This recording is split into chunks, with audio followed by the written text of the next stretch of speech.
Either you suffer from pain of regret और pain of discipline. या तो आज आप अनुशासन का दर्द उठाइए और जीवन भर सफलता के आनंद को उठाने के लिए तैयार रहिए, या फिर अगर आप आज इस डिसिप्लिन के दर्द को उठाने के लिए तैयार नहीं हैं तो जीवन भर पश्चाताप का दर्द आपको सालता रहेगा। तो फ्रेंड्स, हर हालत में आपको फैसला लेना होगा, यानी कि जीवन सिर्फ खुशियों से और आनंदपूर्ण एक्टिविटीज़ से भरा हुआ नहीं है, थोड़े दर्द तो आपको उठाने ही होंगे। तो फ्रेंड्स, आज की तारीख है 14 फरवरी 2019। शुरू करते हैं आज का मॉर्निंग न्यूज सेशन। और सबसे पहले चर्चा 69,000 शिक्षक भर्ती परीक्षा पे। तो कोर्ट में अब इसकी जो सुनवाई अगली होनी है वो होनी है, अगली जो डेट लगाई गई है तो वो लगाई गई है 18 फरवरी को। हालांकि अब तक सुनवाई लगभग पूरी हो चुकी थी, लेकिन सरकारी पक्ष के जो वकील हैं उन्होंने कहा कि जो नए पॉइंट्स रखे गए हैं याची पक्ष के अधिवक्ता के द्वारा, तो उस पर उन्हें अपने बिंदु रखने के लिए सरकार से परामर्श की आवश्यकता है, जिसके लिए इन्हें 2 दिन का वक्त दिया जाए। तो यहाँ पर मिला जुला के अब उन्हें 4 दिन का वक्त मिलेगा और अब 18 फरवरी को दिन में किसी भी समय यह बहस शुरू हो सकती है, या तो 11:15 बजे या फिर 12:15 बजे। और उम्मीद यह है कि 19 फरवरी तक इस पे जो है फाइनल, या 19 फरवरी से पहले भी हो सकता है, इस पर जो फाइनल भी डिसीजन आना होगा वो आ सकता है। कल यानी कि 13 फरवरी को जो सुनवाई हुई थी, तो इसके संबंध में पूरा जो आर्डर है वो कोर्ट की वेबसाइट पर अपलोड हो चुका है। यानी कि फ्रेंड्स, अब आप उम्मीद रखिए कि कट ऑफ का जो मैटर होगा वो जल्द ही उस पर एक अंतिम निर्णय कोर्ट के द्वारा सामने आ जाएगा। और इस पर जो कुछ भी फैसला आएगा, अगर ये मामला डबल डिवीज़न में जाता भी है तब भी ये मामला अधिक देर तक वहाँ पे नहीं टिकेगा, उस पर भी जल्दी निर्णय कर लिया जाएगा। कुल मिला जुला के आप ये मान सकते हैं कि मार्च के अंत तक हो सकता है ये भर्ती कंप्लीट कर ली जाए, क्योंकि सारी चीज़ें कंप्लीट हैं। जैसे ही कोर्ट से मामला क्लियर होगा, आगे ये प्रक्रिया बढ़ा दी जाएगी। फ्रेंड्स, आगे बढ़ते हैं, बात करते हैं सिपाही भर्ती के बारे में। तो सिपाही भर्ती का परिणाम जल्द, यानी कि 41,520 पदों के लिए प्रक्रिया पूरी कर ली जा चुकी है और तैयारियां अब अंतिम दौर में हैं। माना जा रहा है कि इसी सप्ताह के अंत तक अंतिम चयन सूची जारी कर दी जाएगी। उत्तर प्रदेश पुलिस भर्ती एवं प्रोन्नति बोर्ड के चेयरमैन राजकुमार विश्वकर्मा ने बताया कि जनवरी 2018 में शुरू हुई भर्ती प्रक्रिया लगभग पूरी हो चुकी है। महिला अभ्यर्थियों की वजह से थोड़ी देरी हो रही थी, लेकिन इनकी संख्या भी अब पूरी हो चुकी है।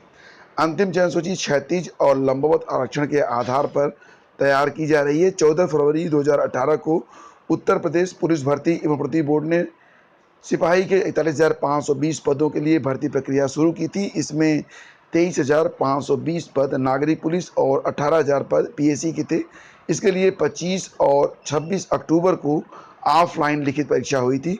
इसके बाद से लगातार दस्तावेजों का सत्यापन और शारीरिक परीक्षण का दौड़ प्रक्रिया आयोजित की गई थी। यह प्रक्रिया भी लगभग पूरी हो चुकी है। फ्रेंड्स, आगे बढ़ते हैं। अगली न्यूज है फॉर्म भरने में हुई गलती को सुधारने का मौका, यानी कि उत्तर प्रदेश पुलिस भर्ती एवं प्रोन्नति बोर्ड ने सिपाही भर्ती तो अक्टूबर 2018 में फॉर्म भरने में हुई गलतियों को सुधारने का मौका दिया है। भर्ती बोर्ड के चेयरमैन ने बताया कि कई महिला अभ्यर्थियों ने आवेदन में पुरुष के कॉलम में टिक कर दिया है, जबकि कई पुरुष अभ्यर्थियों के फॉर्म में महिला कॉलम में टिक हो गया है। ऐसे अभ्यर्थियों को फॉर्म में की गई गलतियां सुधारने के लिए 18 फरवरी को सुबह 10 बजे बुलाया गया है। उन्हें आवेदन की मूल प्रति के साथ फोटो आईडी और पते की मूल व स्वप्रमाणित प्रति लानी होगी। 18 फरवरी के बाद ऐसे आवेदनों पर विचार नहीं होगा। तो फ्रेंड्स, यहाँ पर हरियाणा से जुड़ी हुई एक खबर आ रही है। खबर ये है कि शिक्षक, शैक्षिक पर्यवेक्षक और शिक्षक एजुकेटर की भर्ती में इंटरव्यू को समाप्त कर दिया गया है। इसके अलावा सभी विभागों में ग्रुप सी पदों के उम्मीदवारों के नाम का चयन व सिफारिश भी लिखित परीक्षा, सामाजिक आर्थिक मापदंड और अनुभव के आधार पर होगा। सरकार ने चुनावी साल में यह एक और बड़ा निर्णय लिया है। इससे मेधावी छात्रों को लाभ होगा। मंत्रिमंडल बैठक में इसे मंजूरी दे दी गई है। चयन में कुल 100 अंक होंगे, जिसमें लिखित परीक्षा के लिए 90 अंक, सामाजिक आर्थिक मानदंडों और अनुभव के लिए 10 अंक रखे गए हैं। प्रांतीय सेवा भर्ती में आवेदन की बढ़ाई जाए उम्र सीमा, यानी कि यहाँ पर मांग ये की जा रही है कि उत्तर प्रदेश लोक सेवा आयोग में होने वाली परीक्षाओं में आवेदन के लिए जो एज है 40 साल जनरल कैटेगरी के लिए, तो उसे बढ़ाकर 45 साल और अन्य कैटेगरी के जो स्टूडेंट होते हैं उनके लिए 5-5 साल और आगे बढ़ाए जाने की मांग की गई है। अभ्यर्थियों ने कहा है कि यूपीपीएससी व अधीनस्थ सेवा चयन आयोग में होने वाली राजकीय सेवाओं में भर्ती के लिए आवेदकों की अधिकतम उम्र सीमा 40 साल है। उत्तर प्रदेश में पीसीएस 2018 की भर्ती प्रक्रिया में नेगेटिव मार्किंग रखी गई और पाठ्यक्रम में बदलाव भी हुआ। अधिकतम उम्र सीमा तक पहुंच चुके अभ्यर्थियों को बाहर होने का खतरा सताने लगा है। ऐसे में उन्हें पीसीएस 2019 की परीक्षा में शामिल होने का अवसर दिया जाए और यह भी मांग की है कि भूतपूर्व सैनिकों और स्वतंत्रता संग्राम सेनानी के आश्रितों को जो अधिकतम उम्र सीमा में 5 साल की छूट मिलती रही है, वह अब समाप्त कर दी गई है। इस छूट को फिर से दिया जाए। अभ्यर्थियों की इस मांग को मेयर अभिलाषा गुप्ता नंदी ने मुख्यमंत्री के पास भेजकर नियमानुसार आवश्यक कार्रवाई करने की सिफारिश की है। और फ्रेंड्स, यहाँ पर स्टेनोग्राफर परीक्षा का जो परिणाम होगा वो 15 अप्रैल को जारी होने की सूचना मिल रही है। एसएससी ने अनुमानित तारीख अपनी वेबसाइट पर जारी कर दी है। स्टेनोग्राफर ग्रेड सी और डी की परीक्षा 5 से 7 फरवरी तक कराई गई थी। पहले दिन पहली पाली की परीक्षा में तकनीकी गड़बड़ी होने से इसे निरस्त करते हुए 8 को शाम 3 से 5 बजे तक करवाई गई थी। मतलब ये कि अब 15 अप्रैल तक इसका जो परिणाम होगा वो जारी हो सकता है।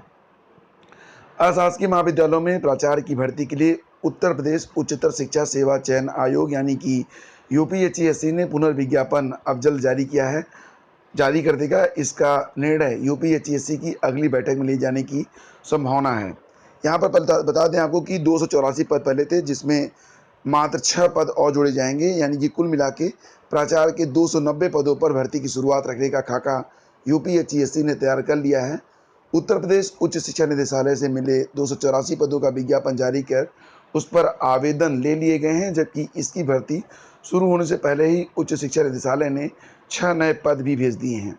परीक्षा संस्थान की जो लिखित परीक्षा खत्म होने के बाद निर्णय लिया गया था कि प्राचार्य भर्ती का 6 नए पदों को जोड़ते हुए 290 पदों का पुनर्विज्ञापन जारी होगा। इसमें जिन्होंने पहले ही आवेदन किए हैं उन्हें नए सिरे से आवेदन भी नहीं करना होगा। यूपीएचसीएससी ने अगले सप्ताह ही इसके जारी होने की बात कही है। फ्रेंड्स, अब बात करते हैं यहाँ पर आरआरबी ग्रुप डी की परीक्षा देने वाले लाखों अभ्यर्थियों का इंतजार इस सप्ताह समाप्त हो जाएगा। हालांकि 13 फरवरी को आरआरबी ग्रुप डी रिजल्ट घोषित होने की उम्मीद कम जताई गई। आज 14 फरवरी है और अब ये माना जाए तो इंडियन एक्सप्रेस.com पर एक खबर आई थी, उसके अकॉर्डिंग अब ये परीक्षा परिणाम 17 फरवरी को जारी होगा। यानी कि 17 फरवरी तक आपको अभी इंतजार करना होगा और 17 फरवरी को ये परिणाम जारी हो सकता है। यूपी सरकार ने एक बड़ा फैसला लिया है। जैसा कि आपको पता है कि एलटी ग्रेड की जो परीक्षा होती है वो टीजीटी के समकक्ष ही होती है, लेकिन एलटी ग्रेड के जो पास आउट होते हैं, यानी कि अगर आप एलटी ग्रेड क्वालिफाई करते हैं तो आपकी भर्ती राजकीय विद्यालयों में होती है। वहीं पर टीजीटी जो लोग पास करते हैं तो उनकी जो भर्ती होती है वो अशासकीय विद्यालयों में की जाती है। हालांकि इसमें और बाकी कोई अंतर नहीं होता है। तो अब टीजीटी भर्ती के लिए भी इंटरव्यू समाप्त कर दिया गया है, यानी कि अब जैसे कि एलटी ग्रेड में कोई इंटरव्यू नहीं है, बिल्कुल उसी प्रकार से टीजीटी में भी अब कोई इंटरव्यू नहीं होगा। ऐसा करने के बाद ये माना जा रहा है कि इससे भ्रष्टाचार को समाप्त करने में मदद मिलेगी। और कैबिनेट फैसले के अनुसार इस फैसले के लिए यूपी माध्यमिक शिक्षा सेवा चयन बोर्ड नियमावली 1998 में 5वें संशोधन को मंजूरी दे दी गई है। खास बात यह है कि यूपी अवर स्तरीय पदों पर सीधी भर्ती के लिए लिखित साक्षात्कार नियमावली 2017 के लिए कार्मिक विभाग ने 31 अगस्त 2017 को अधिसूचना जारी की थी। अशासकीय सहायता प्राप्त हाई स्कूल और इंटरमीडिएट कॉलेजों के संबद्ध प्राइमरी विभाग में मौलिक रूप से खाली सहायक अध्यापक के पदों पर भर्ती भी अब यूपी माध्यमिक शिक्षा सेवा चयन बोर्ड करेगा, लेकिन इसमें बेसिक शिक्षा सेवा नियमावली 1981 लागू रहेगी। यानी कि अब आगे चलकर बहुत सारे सुधार होने हैं शिक्षा जगत में और आगे से जो वैकेंसी जाएंगी उसमें इंटरव्यू नहीं होगा। लेकिन आपको बता दें कि 2016 में जो टीजीटी और पीजीटी की परीक्षा हुई है तो इसमें इंटरव्यू अभी आपको देना पड़ेगा। फ्रेंड्स, यहाँ पे बात करते हैं अब सीटेट पास करने की समय सीमा बढ़ाई गई। बात यहाँ पर हो रही है दिल्ली शिक्षा विभाग ने केंद्रीय शिक्षक पात्रता परीक्षा सीटेट की समय सीमा बढ़ाकर 28 फरवरी या शैक्षणिक सत्र 2018-19 के अंत तक कर दी है। साथ में यह भी कहा गया है कि अतिथि शिक्षकों की संविदा हाईकोर्ट के आदेश के अनुसार 28 फरवरी 2019 तक की है। अतिथि शिक्षकों ने शिक्षा विभाग के इस आदेश पर कई सवाल उठाए हैं।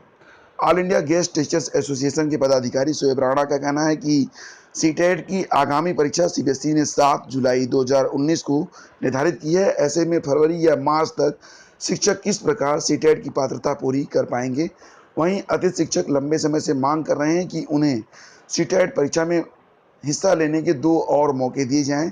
साथ ही यह मांग भी उठा रहे हैं कि अगर 28 फरवरी को दिल्ली के स्कूलों में पढ़ा रहे अतिथि शिक्षकों को हटा दिया जाएगा तो विभिन्न कक्षाओं में चल रही वार्षिक परीक्षाएं कैसे आयोजित होंगी। एक अनुमान के मुताबिक दिल्ली के सरकारी स्कूलों में करीब 25,000 अतिथि शिक्षक हैं। इन पर आम शिक्षकों के बराबर ही जिम्मेदारी है। ये लंबे समय से समान काम समान वेतन की मांग कर रहे हैं। शुएब राणा का कहना है कि दिल्ली सरकार द्वारा विधानसभा में वर्ष 2017 में पास किया गया सर्व शिक्षा अभियान बिल को एलजी के पास मंजूरी के लिए भेजा गया था, जो कि अभी ठंडे बस्ते में है। अतिथि शिक्षकों के संगठन ने कहा है कि अगर सरकार ने हमारी मांगें नहीं मानी तो हजारों शिक्षक बेरोजगार हो जाएंगे और उनके पास आंदोलन के अलावा कोई भी रास्ता नहीं बचेगा। तो फ्रेंड्स, ये थी आज यानी कि 14 फरवरी 2019 की अब तक की सारी अपडेट्स। उम्मीद करता हूँ ये वीडियो आपको पसंद आया होगा। चैनल पर अगर आप पहली बार हैं तो चैनल को सब्सक्राइब करके बेल आइकन को जरूर प्रेस करें ताकि हर वीडियो की नोटिफिकेशन आपको मिलती रहे। फ्रेंड्स, इस समय कुछ चैनल पर प्रॉब्लम है और यही वजह है कि लगातार जो है वीडियोज़ अपलोड नहीं हो पा रही हैं।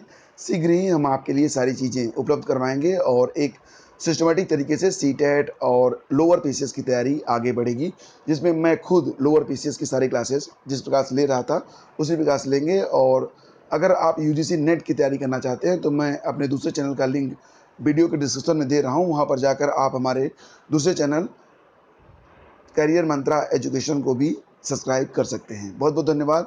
मिलते हैं आपसे अगले वीडियो में। सोशल मीडिया पर हमारी जो प्रेजेंस है वो स्टडी विद ज्ञान प्रकाश के नाम से है। लिंक्स वीडियो के डिस्क्रिप्शन में आपको मिल जाएंगे। अगर आप ज्वाइन करना चाहें तो कर सकते हैं। तो फ्रेंड्स, आज की वीडियो में बस इतना ही and as always God bless you all. Have a nice day.